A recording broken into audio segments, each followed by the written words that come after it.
এই 6টি কাজ করতে নিষেধ করেছেন রাসূল সাল্লাল্লাহু আলাইহি ওয়াসাল্লাম।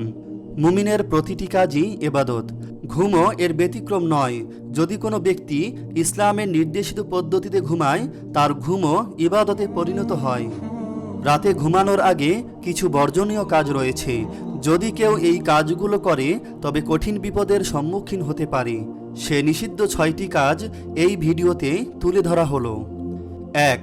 রাসূল সাল্লাল্লাহু আলাইহি ওয়াসাল্লাম রাতে দেরি করে ঘুমাতে নিষেধ করেছেন।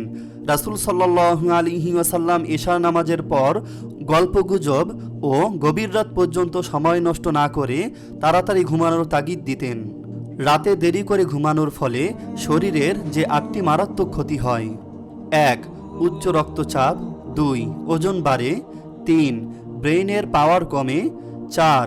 আয়ু কমে, 5. মানসিক অবসাদ ঘটে, 6.